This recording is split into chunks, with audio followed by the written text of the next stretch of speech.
देखो प्रश्न नंबर 23 देखो, आकृति में ए बी बराबर ए सी, तो ये है ए बी और ये है ए सी, तो यानी ए वाली भुजा सॉरी ए भी ये है और ये सी, यानी ये वाली और ये वाली भुजा बराबर है, ठीक है। वाले एक समद्विबाहु त्रिभुज, ठीक है, ए बी सी बढ़ाई गई भुजा सी बी पर स्थित है, तो देखना ए बी जो सॉरी सी बी पर स्थित है, कौन सी सी बी पर स्थित बढ़ाई गई भुजा है जो बिंदु ई तक गई है। यदि एडी लंबवत बी सी यानी ये 90 डिग्री का कोण है, ठीक है, और ई एफ लंबवत ए सी और ई एफ जो लंबवत है ए सी यानी ये 90 डिग्री का कोण, तो सिद्ध कीजिए कि ए बी डी यानी ये वाली कोण, देखो ये वाला त्रिभुज ए बी डी, और दूसरा है ई सी एफ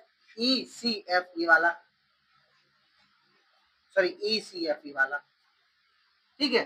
समरूप है या नहीं। तो देखना जब लंबवत की बात हो रही है तो ये लंबवत है तो ये भी लंबवत है, इधर कोण 90 है ही है, तो इसका मतलब कोण कौन सा ए डी बी, या फिर कह सकते B D A D B कोण, देखो कोण ए डी बी बराबर कितना है, ए डी बी 90 अंश का हो गया ए डी बी, और ए डी बी 90 अंश का हुआ है तो ई एफ सी भी 90 का है, ई एफ सी 90 का है ना, ई एफ सी 90 का लिख देंगे 90 अंश का, लंबवत कोण है तो 90 अंश का। अब एक चीज और देखो, जो दोनों में कॉमन हो सकता है वो कौन सा हो सकता है, दोनों में तो कोई कॉमन दिख नहीं रहा है, और अगर कोण डी ये देख रहे हैं तो ये एफ दिखा दिया ना, इसके बाद देखो कौन सा कोण, अब देखना इस वाले त्रिभुज में ये वाला कोण तो इसी के जैसे ये वाला कोण, देखो जब ये भुजा और ये भुजा बराबर है ना, तो ये कोण बराबर हो जाएंगे कि नहीं, यानी कि ये वाला कोण कितना हो जाएगा, बराबर हो जाएगा। तो देखना A D B sorry A B D कोण ए बी डी बराबर कोण कौन सा हो जाएगा, ई सी एफ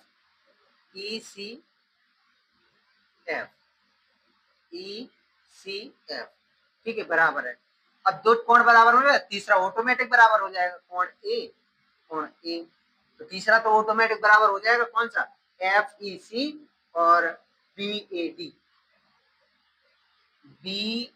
डी और एफ ई सी क्या हो जाएगा, ए समरूपता से कौन सा हो जाएगा, त्रिभुज ए बी डी समरूप ई सी एफ होगा, ठीक है।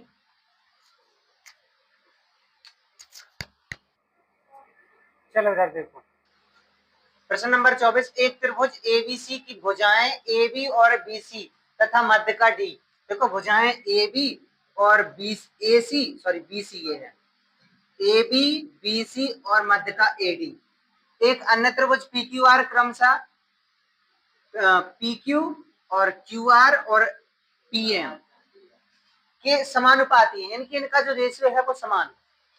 यानी कि जब जे वाली भुजा और जे वाली भुजा जे वाली और जे वाली इनका रेशियो है ना समान है, उसमें देखो कहा है ए बी बी सी तथा मध्य का ए डी, तो ए बी बी सी मध्य का A D, P Q Q R मध्य का पी एम क्या है, समानुपात में है, समान अनुपात में एक रेशियो मिलेगा, ठीक है। जब अनुपात समान है तो अपन लोग लिख सकते हैं कि देखना पी ए क्या लिख सकते हैं, ए बी लिखेंगे, ए बी बटे पी क्यू बराबर बी सी बटे क्यू आर बराबर ए डी बटे क्या लिख सकते हैं, पी एम, इतना दिया है बराबर, ठीक है। अब ये बराबर दिया है, अब देखना ये चीज तो दिखाना है ए सी बटे पी आर, यही चीज दिखाना है कि नहीं दिखाना है, देखना अब मध्य का ये और ये समान अनुपात में है, समान रेशियो में है, ठीक है, तो देखना इसके सम्मुख ये वाला कोण और इसके सम्मुख ये वाला कोण, ऐसे देखना। अब देखना कौन सी वाली ए बी भुजा देख रहे हो, ए बी भुजा के सामने कौन सा है, कोण सी, और इसके सामने कोण आर बराबर होगा। और कोण बीसी भुजा के सामने क्या है, बीसी के सामने कोण ए और कोण क्यू आर भुजा के सामने कोण पी, ये भी बराबर है। अब दो कोण बराबर हो गए, तीसरा ऑटोमेटिक बराबर हो जाता है, हो जाता है कि किसी त्रिभुज के दो कोण बराबर, तीसरा ऑटोमेटिक बराबर हो जाएगा। तो कोण लिख देंगे क्या, कौन रह गया सी और आर, तो कोण सॉरी सी और आर क्या को, कोण बी और कोण क्यू भी बराबर हो जाएंगे, हो जाएंगे। तो ए समरूपता से, ए समरूपता से क्या हो जाएगा, एबीसी और समरूप पी क्यू आर होगा, ठीक है।